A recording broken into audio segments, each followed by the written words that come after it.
मैंने क्या कहा कि अलास्का के अंदर अलास्का और ब्रूक्स माउंटेन रेंजेस पाई जाती हैं। देन अलास्का के अंदर से ही एक बड़ी रेंज स्टार्ट होती है जिसको मैककिनली रेंज कहते हैं, ठीक है। और इसकी जो ईस्टर्न साइड पे ये मैंने बनाई है इसको रॉकी माउंटेन रेंज कहते हैं, और देन कोस्टल रेंज है और सायरा निवाडा रेंज है। ये पूरा माउंटेनियस रेंज सिस्टम है और ये साउथ अमेरिका तक चलता है। जब ये साउथ अमेरिका के अंदर ये सिस्टम दाखिल होता है तो ये एंडीज माउंटेन सिस्टम कहलाता है। आपको उसको याद कैसे करना है, MCBCS। MCB आपको पता है हमारी बैंक का नाम है, CS हमारी डिग्री का नाम है, ठीक है। एम चीजें हैं। अब जो है वो पैटर्न चेंज हो चुका है, कंपटीशन बढ़ चुका है, ठीक है। अगर आपने जो है वो वाकई ही किसी चीज की तैयारी करनी है, कम्पीट करना है, तो आपको एक्स्ट्रा चीजें करनी पड़ेंगी, कॉन्सेप्ट्स को समझना पड़ेगा, इंटरव्यू में जो है वो जान मारनी पड़ेगी। तो वो कैसे आएंगी, जब आपको एक्स्ट्रा चीजों का पता होगा, कॉन्सेप्ट्स का पता होगा, ठीक है। लोग क्या करते हैं कि बस यहाँ पे इंपॉर्टेंट चीज है, 4 लेक्स यहाँ पे पाई जाती हैं, सबको पता है, ठीक है, इस बॉर्डर पे, और इंपॉर्टेंट 3-4 रिवर्स हैं, पर आगे मैं जो है वो साइड पे हो सकता हूँ। तो मुझे क्या जरूरत है कि आपको जो है ये 1 बाई 1 जो है हर कंट्री को याद करवाने की, ठीक है।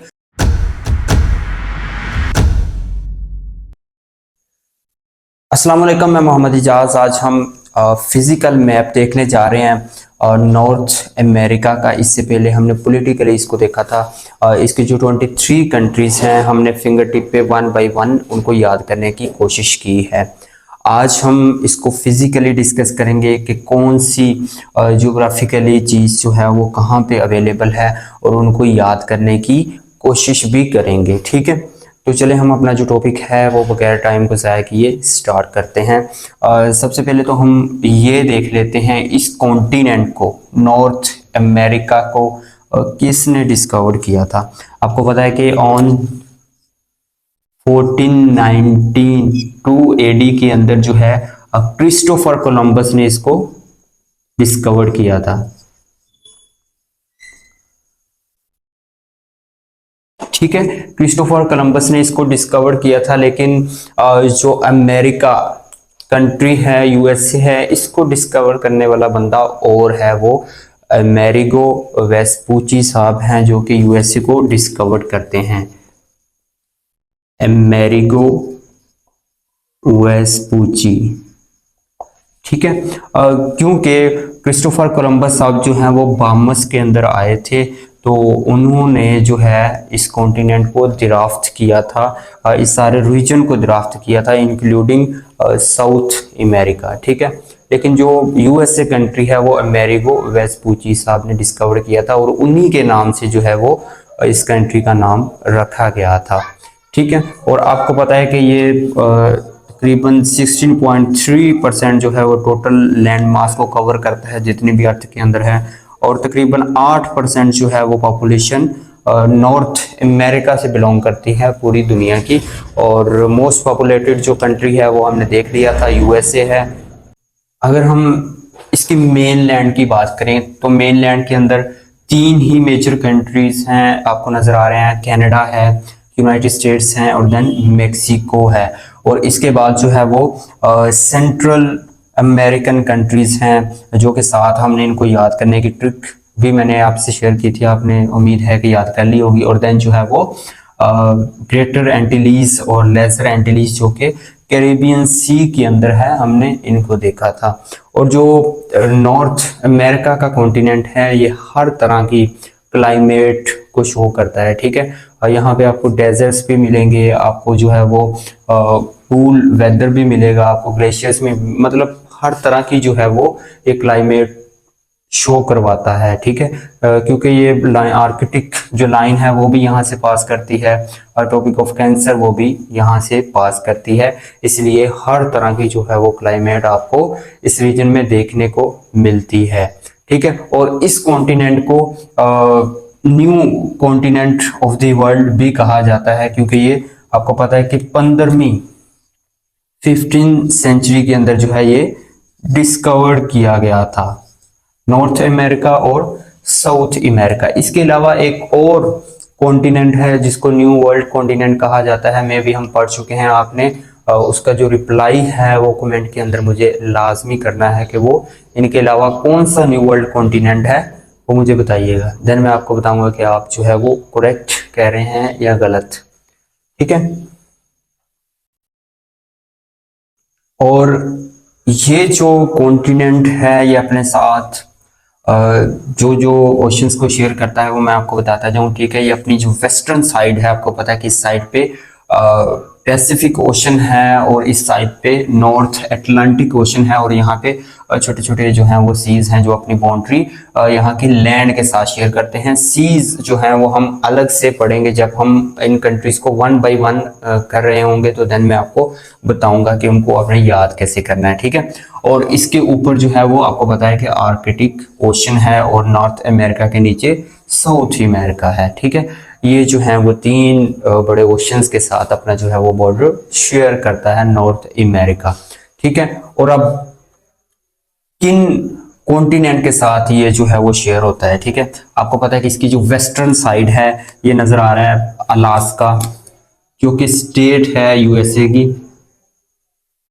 जो अपना बॉर्डर जो है वो कनाडा के साथ शेयर करती है, ठीक है। अगर आप मैप के अंदर देखेंगे तो ये सेपरेट हो रहा है एशिया के साथ, ठीक है। यहाँ से जो है वो एशिया के साथ सेपरेट हो रहा है नॉर्थ अमेरिका। कौन सी चीज इसको सेपरेट कर रही है? वो कर रही है बेरिंग स्ट्रेट। यहाँ पे आपको पता है कि बेरिंग सी भी है और एक स्ट्रेट है जो दो बड़े लैंड मासेस को डिवाइड कर रही है और दो बड़े जो है वो ओशंस को जोड़ रही है। मैंने आपको स्ट्रेट की डेफिनेशन बताई थी कि दो बड़े लैंड मासेस को जो है वो डिवाइड करे और दो बड़ी वाटर बॉडीज को जो है वो आपस में मिला दे, उसको स्ट्रेट कहते हैं। यहाँ पे बेरिंग स्ट्रेट है, ये आपने याद रखना है, ठीक है, जो कि दो बड़े लैंड मासेस को डिवाइड कर रही है और वाटर बॉडीज को जोड़ रही है। आर्कटिक ओशन को पैसिफिक ओशन के साथ जोड़ रही है और एशिया और नॉर्थ अमेरिका को डिवाइड कर रही है, ठीक है। और इसी तरह इधर आ जाएं, ठीक है। ये आपको पता है कि जियोग्राफिकली जो ग्रीनलैंड है ये आता है नॉर्थ अमेरिका के अंदर, but politically controlled by Danish, ठीक है। मतलब इसको डेनमार्क जो कंट्री है वो कंट्रोल करती है, यूरोप कंट्रोल करता है, ठीक है। और यहाँ पे एक स्ट्रेट है जो यूरोप को और नॉर्थ अमेरिका को जो है वो सेपरेट करती है। उस स्ट्रेट को हम कहते हैं डेनमार्क स्ट्रेट। डेनमार्क स्ट्रेट, ये स्ट्रेट क्या करती है? ये यूरोप और नॉर्थ अमेरिका को आपस में जो है वो डिवाइड करती है, ठीक है, जैसे एशिया को बेरिंग स्ट्रेट करती थी। और इसी तरह आप नीचे आ जाएं, आपको पता है कि यहाँ पे जो पनामा है लास्ट पे जो कंट्री, ये कनेक्ट हो रहा है साउथ अमेरिका के साथ। यहाँ पे स्ट्रेट नहीं है, यहाँ पे इस्थमस है। इस्थमस जो है वो बिल्कुल ऑपोजिट है स्ट्रेट के, ठीक है। स्ट्रेट तो एक तंग पानी की पट्टी होती है ना, जो दो बड़ी वाटर बॉडीज को कनेक्ट करती है और सेपरेट करती है दो बड़े लैंड मासेस को। लेकिन इसके बिल्कुल उलट एक जो है वो इस्थमस होती है, जो कि एक छोटी पट्टी होती है जमीन की, लैंड मास की, दो बड़े वाटर बॉडीज को डिवाइड करती है और कनेक्ट करती है दो बड़े लैंड मासेस को, ठीक है। उधर दो बड़े लैंड मासेस को डिवाइड कर रही थी और कनेक्ट कर रही थी वाटर बॉडीज को, इधर वाटर बॉडीज को जो है वो सेपरेट कर रही है और कनेक्ट कर रही है दो बड़े लैंड मासेस को। इसको कहते हैं इस्थमस। और यहाँ पे जो इस्थमस पाई जाती है इसको पनामा इस्थमस कहते हैं, ठीक है। यहाँ पे ये जो पट्टी है ये आपको पता है कनेक्ट कर रही है नॉर्थ अमेरिका और साउथ अमेरिका को, ठीक है। यहाँ पे इस्थमस पाई जाती है, विच इज मोस्ट इंपॉर्टेंट, आपने इसको याद रखना है, ठीक है। ये तीनों तरफ से जो है इसका जो बॉर्डर लगता था अदर कॉन्टिनेंट से, वो मैंने आपको बता दिया है, ठीक है। अब हम चलते हैं इसके हाईएस्ट पॉइंट और लोवेस्ट पॉइंट की तरफ। इसके जो हाईएस्ट पॉइंट की अगर हम बात करें, वो अलास्का के अंदर आपको पता है कि माउंट मिकानली जो है वो यहाँ से स्टार्ट होती है और इसी जगह पे वो पॉइंट मौजूद है, ठीक है। और उसको दिनाली पीक भी हम कहते हैं, ठीक है, या माउंट मिकानली, ठीक है। ये इसका हाईएस्ट पॉइंट है। और इसका जो लोवेस्ट पॉइंट है वो कैलिफोर्निया के अंदर है, आपको पता है कि डेजर्ट के अंदर है और उसको हम डेथ वैली कहते हैं, ठीक है, जो कि कैलिफोर्निया के अंदर है। ये इसका लोवेस्ट पॉइंट है। माउंट मैकिनली या दिनाली पीक जो है वो हाईएस्ट पॉइंट है अलास्का स्टेट के अंदर, और डेथ वैली जो है वो कैलिफोर्निया स्टेट के अंदर इसका लोवेस्ट पॉइंट है। और इसके अलावा जो है आपको पता है कि येलोस्टोन नेशनल पार्क वो भी अमेरिका के अंदर पाया जाता है और यहाँ पे गीजर्स मौजूद हैं, ठीक है। गीजर्स हम कहते हैं गर्म पानी के जो है वो चश्मे हैं, जैसे गर्म पानी है वो उबर रहा है और वो भाप बन के जो है वो उड़ रहा है, वो गीजर्स कहलाते हैं, ठीक है। वो येलोस्टोन नेशनल पार्क में वो पाए जाते हैं। और एक यहाँ पे बे ऑफ फंडी पाई जाती है, ठीक है। इस जगह पे ना ये बे ऑफ फंडी है, ये हम बे बाइट स्ट्रेट वो हम अलग से वो चीजें जो है वो पढ़ेंगे, लेक्स रिवर्स वगैरह टॉपिक्स जो है वो लंबा ना हो जाए इसलिए, ठीक है। जो इंपॉर्टेंट चीजें हैं वो मैं आपको बता रहा हूँ, ठीक है। Bay of Fundy, bay of Fundy किस चीज के लिए फेमस है? यहाँ पे जो सी लग रहा है, ठीक है, कैरेबियन सी, जो सी का हिस्सा है यहाँ पे बहुत हाईएस्ट या ग्रेटर टाइडल रेंज पाई जाती है। आपने अक्सर मूवीज के अंदर या वीडियोस के अंदर देखा होगा कि ऊंची ऊंची जो है वो वेव्स समुद्र की बन के आ रही है, ठीक है। और सबसे हाईएस्ट या सबसे ग्रेटेस्ट जो वेव्स बनती हैं, ठीक है, जो टाइडल रेंज बनती हैं वो बे ऑफ फंडी के पास बनती हैं दुनिया के अंदर, ठीक है। ये चीज आपने याद रखना है। और देन हम चलते हैं फिजिकल फीचर्स की तरफ के नॉर्थ अमेरिका को किन रीजन्स में जो है वो डिवाइड किया गया है, कौन सी रीजन में कौन सी चीजें अवेलेबल हैं, वो हम देखने जा रहे हैं। हम नॉर्थ अमेरिका को 4 हिस्सों में डिवाइड करते हैं। कौन कौन से वो 4 रीजन्स हैं हम उनको देख लेते हैं, ठीक है। ये आपको नॉर्थ अमेरिका का जो है मैप है वो नजर आ रहा है, ठीक है। और इसको हम अरेज कर लेते हैं ताकि वो हम अपनी जो चीजें हैं वो बना सकें।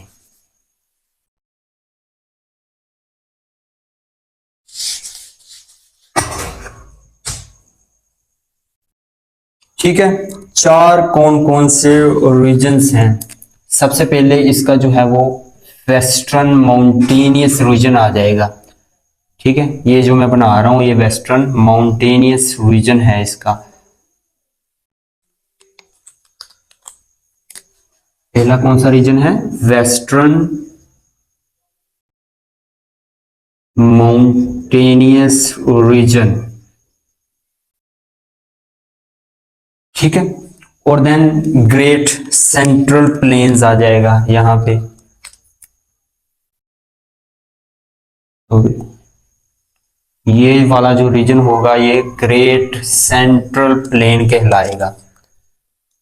ये भी आप लिख लें इधर, ग्रेट सेंट्रल प्लेन, ठीक है। और इसी तरह इसके बाद जो है इसके ऊपर ये सारा जो रीजन है ये आ जाएगा कैनेडियन शील्ड के अंदर, ठीक है। इसको हम कहते हैं कैनेडियन शील्ड, ये वाला जो रीजन है कैनेडियन शील्ड, ठीक है। और लास्ट के अंदर ये जो रीजन बचता है इसको ईस्टर्न रीजन कहते हैं, ईस्टर्न रीजन, ठीक है। मैंने क्या कहा कि 4 हिस्सों में हमने इसको डिवाइड किया। वेस्टर्न माउंटेनियस रेंज, ये जो लंबी एक पट्टी नजर आ रही है, सेंट्रल प्लेन्स के अंदर हमने इसको डिवाइड किया। और देन कैनेडियन शील्ड ये आपको ऊपर नजर आ रही है, ठीक है, मैप के अंदर, अब देखिएगा मैं शेयर भी कर दूंगा साथ। और देन ईस्टर्न रीजन आपको नजर आ रहा है, ठीक है। अब 1 बाय 1 हम देख लेते हैं कौन से रीजन में कौन सी चीजें पाई जाती हैं, ठीक है। सबसे पहले तो अलास्का से माउंटेन्स आपको पता है स्टार्ट होती हैं, ठीक है।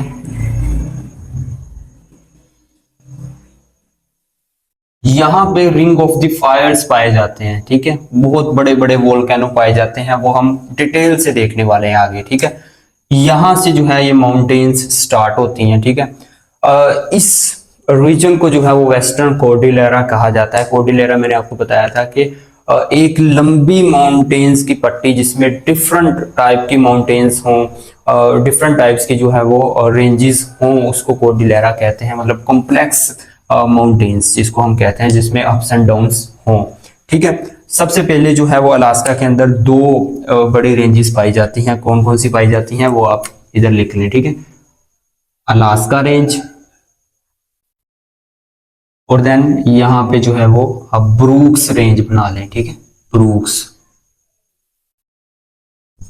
पहली जो है वो अलास्का के अंदर अलास्का रेंज, दूसरी ब्रूक्स रेंज। और ब्रूक्स रेंज के बिल्कुल नीचे ही अलास्का के एंड पे, अलास्का से ही वो स्टार्ट होती है और ये पूरे कनाडा के अंदर चलती है, ठीक है। और इस रेंज को हम कहते हैं मैककिनले रेंज, ठीक है, विच इज मोस्ट फेमस। और इसका जो हाईएस्ट पॉइंट है ये नॉर्थ अमेरिका का हाईएस्ट पॉइंट है, इसकी जो हाईएस्ट पीक है, ठीक है, वो हम ऑलरेडी पढ़ चुके हैं, ठीक है। और इसके बिल्कुल ईस्टर्न साइड पे एक इंपॉर्टेंट रेंज और पाई जाती है यहाँ पे, उसको रॉकी माउंटेन रेंज कहते हैं, ठीक है, रॉकी। और इसी तरह नीचे कुछ रेंजेस पाई जाती हैं, जैसे इसको कोस्टल रेंज, और इसके नीचे सायरा निवाडा। ठीक है, मैंने क्या कहा कि अलास्का के अंदर अलास्का और ब्रूक्स माउंटेन रेंजेस पाई जाती हैं। देन अलास्का के अंदर से ही एक बड़ी रेंज स्टार्ट होती है जिसको मैककिनली रेंज कहते हैं, ठीक है। और इसकी जो ईस्टर्न साइड पे ये मैंने बनाई है, इसको रॉकी माउंटेन रेंज कहते हैं। और देन कोस्टल रेंज है और सायरा निवाडा रेंज है। ये पूरा माउंटेनियस रेंज सिस्टम है और ये साउथ अमेरिका तक चलता है। जब ये साउथ अमेरिका के अंदर ये सिस्टम दाखिल होता है तो ये एंडीज माउंटेन सिस्टम कहलाता है, वो हम साउथ अमेरिका के अंदर पढ़ेंगे, ठीक है। और इसका जो हाईएस्ट पॉइंट है मैककिनली रेंज का, आपको पता है कि माउंट देनाली, वो हम ऑलरेडी इसको डिस्कस कर चुके हैं। या आपने इसको ऐसे ही याद करना है। कुछ बच्चे कहते हैं कि सर आप जो है वो ओवर पढ़ा रहे हैं। देखो इंपॉर्टेंट चीजें तो आपको पता है, सब जो है वो पेड फीसिस लेके आपसे जो है वो इंपॉर्टेंट चीजें, मैं भी आपको यही बता सकता था कि मैककिनली रेंज कर लो और रॉकी माउंटेन यहाँ पे पाई जाती है।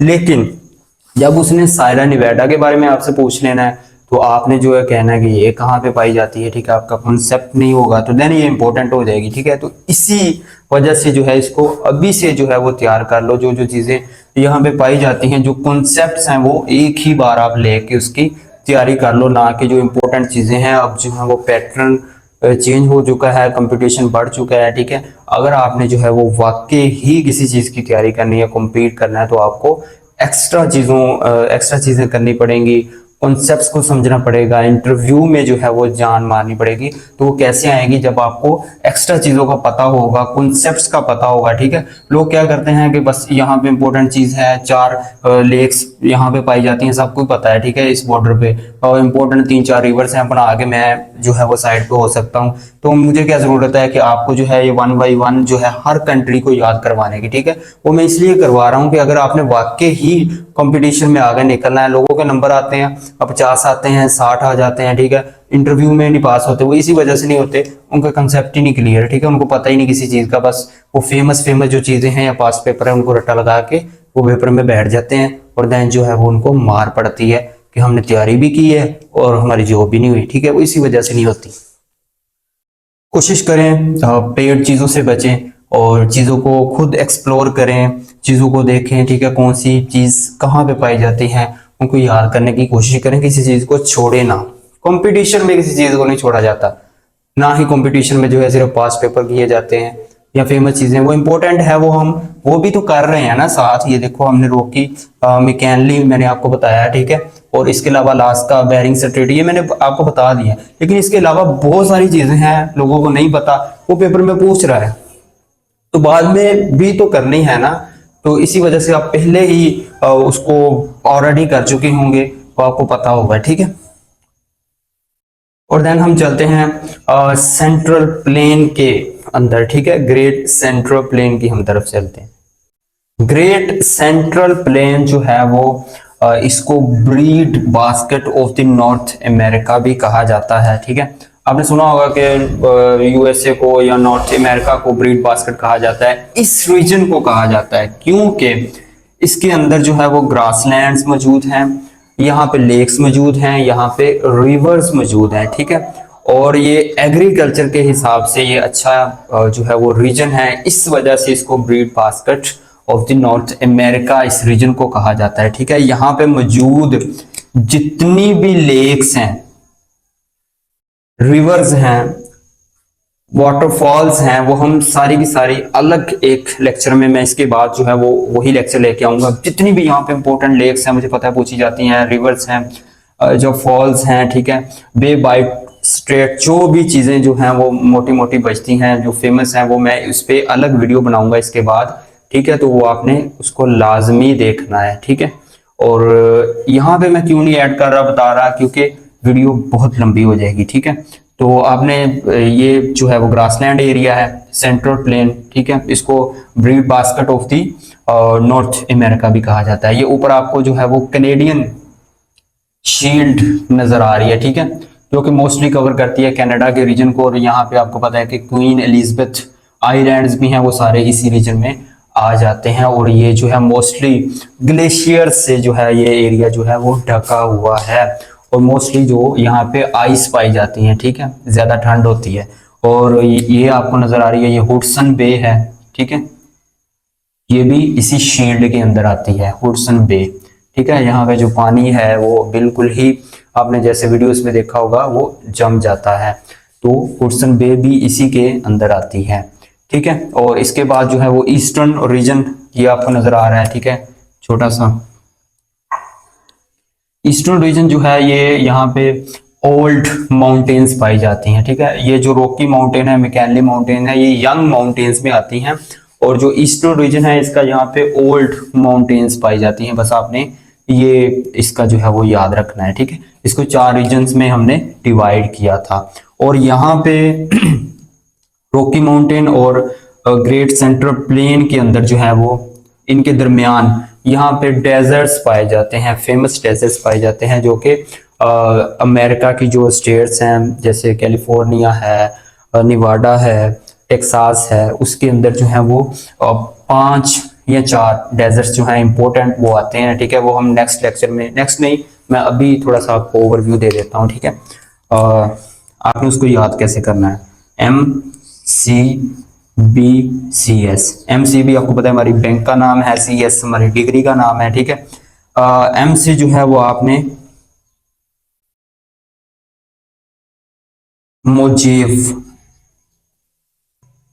मोजेव डेजर्ट, कोलोराडो डेजर्ट,